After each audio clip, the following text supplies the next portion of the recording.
Hello guys, welcome to my channel. आज अपन पढ़ेंगे इम्यूनिटी में कौन सा अगला टॉपिक पढ़ेंगे, हर्ड इम्यूनिटी। ठीक है, बेसिकली हर्ड इम्यूनिटी होती क्या है? तो बेसिकली इसका मतलब क्या है, हर्ड इम्यूनिटी क्या होती है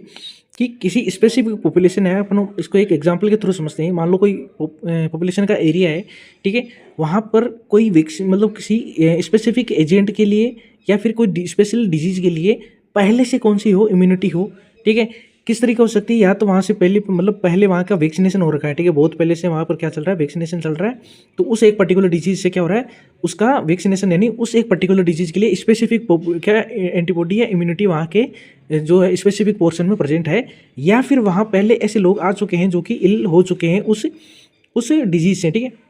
वो डिजीज से इल हो चुके हैं, जिसमें क्या हो सकती है, उसमें नेचुरल एंटीबॉडी बन जाती है। उस पोर्शन में या उस पर्टिकुलर एरिया में वो डिजीज नहीं स्प्रेड हो पाती उन इम्यून लोगों के कारण, ठीक है। तो वो इम्यूनिटी किस प्रकार बनती है, या तो वहाँ के एरिया का क्या हो रखा है, लोकल वैक्सीनेशन हो रखा हो, या पहले से वहाँ पर को हो कोई उस पर्टिकुलर डिजीज के लिए क्या हो, पहले से वहाँ पर क्या हो, इल होके आ चुका है और अब ठीक हो चुका है, यानी उसकी नेचुरल एंटीबॉडी वहाँ के एनवायरनमेंट में आ चुकी होती है, ठीक है। तो क्या होता है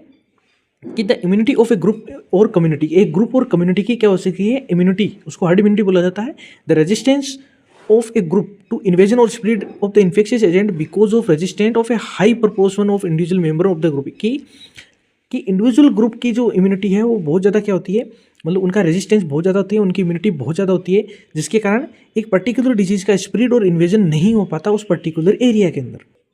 the resistance of a group to investigate, एक पर्टिकुलर ग्रुप का रेजिस्टेंट वो उस डिजीज को स्प्रेड होने के लिए क्या एजेंट को, इन्फेक्शियस एजेंट को रोकता है, स्प्रेड को मतलब उसको फैलने से रोकता है, उसका रेजिस्टेंस पाया जाता है उसमें because of resistance of high proportion of individual member, कि उनके प्रत्येक इंडिविजुअल जो मेंबर होता है उनमें हाई रेजिस्टेंट एंटीबॉडी पाई जाती है उस पर्टिकुलर एजेंट के खिलाफ। यानी कुल मिला के इसको अपन एग्जाम्पल के थ्रू समझते हैं कि मान लो अपना ये क्या है, इंडिया, ठीक है, ये जैसे हमारा राजस्थान, ठीक है, और ये हो गया मेरा कौन सा हो गया, नागौर, जहाँ डीडवाना कुचामन, जहाँ जिले में मैं कौन से जिले में रहता हूँ, ठीक है। ये क्या हुआ कि सबसे पहले अपने पास क्या था, कोरोना वायरस आया था, ठीक है। तो अब यहाँ हमारे पास क्या है कि मान लो कभी वैक्सीनेशन ही नहीं हुआ और हमारे लोगों ने कभी इस प्रकार का वायरस ना देखा था, ना हमारे शरीर ने इसको कभी मतलब उसको क्या किया, उसको देखा ही नहीं था कभी, ठीक है, उसके कॉन्टैक्ट में नहीं आया, तो अपने शरीर में क्या है उस प्रकार की कोई एंटीबॉडी नहीं है, ठीक है। तो वो क्या करेगा, बहुत ज़्यादा क्या करेंगे उस पर, बहुत ज़्यादा पॉपुलेशन को क्या करेंगे, अटैक करेंगे, जिससे बहुत ज़्यादा क्या हो जाएगा, विनाश हो जाएगा, ठीक है, बहुत ज़्यादा लोग बीमार हो जाएंगे। लेकिन अगर उस पर्टिकुलर एरिया में, ठीक है, आज से 2-3 महीने पहले, ठीक है, या किसी टाइम कोई ऐसा व्यक्ति आया था, ठीक है, जिसके या तो वैक्सीनेशन हो रखा था, दूसरे देश से आया होगा,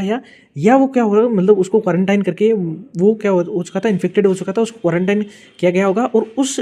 आदमी में क्या हो गया कि नेचुरल एंटीबॉडी बन गई उस पर्टिकुलर कौन सा कोरोना वायरस के खिलाफ, ठीक है। अब अगर उसको, ठीक है, तो उसके कारण क्या हुआ कि यहाँ के लोकल लोगों में क्या हो गई, वो एंटीबॉडी बहुत ज़्यादा हो गई, फैल गई, लोकल इम्यूनिटी जिसको बोलते हैं, हर्ड इम्यूनिटी, ठीक है, लोकलाइज्ड पीपल्स में, ठीक है। वर्जिन पॉपुलेशन बोलते हैं इसको, वर्जिन पॉपुलेशन एक ऐसी पॉपुलेशन जो कि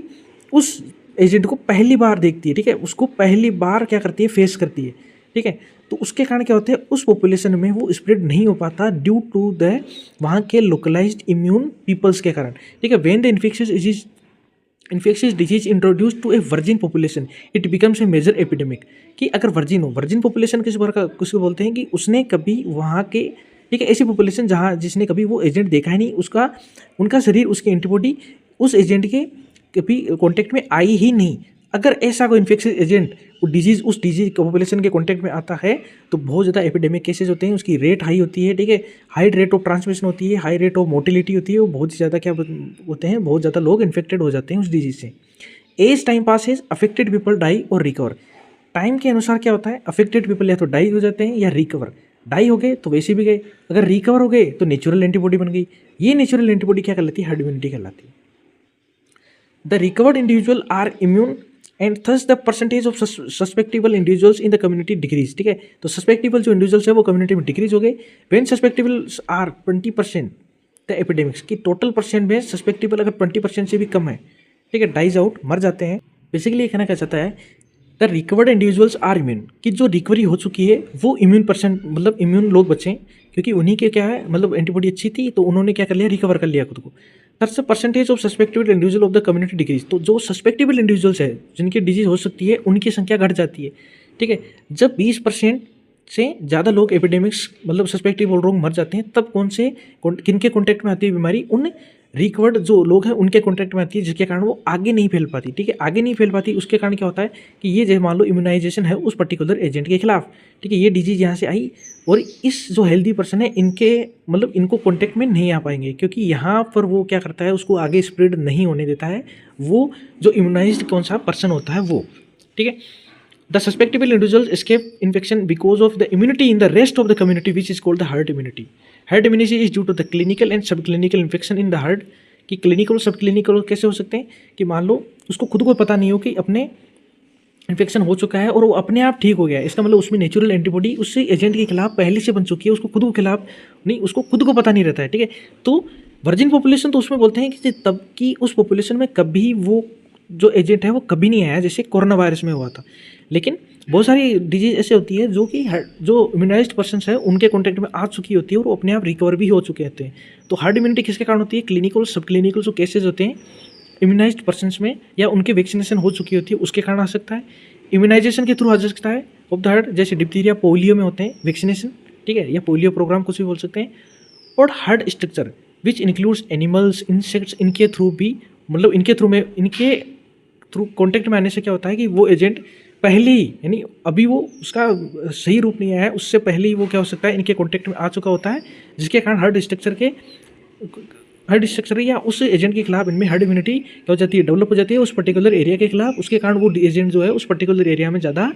क्या हो सकता है, इन्फेक्शन नहीं कर पाता है। इस पूरी प्रक्रिया को क्या बोला जाता है? हार्ड इम्यूनिटी बोला जाता है। Thank you guys, have a great day. पढ़ते रहिए, बढ़ते रहिए।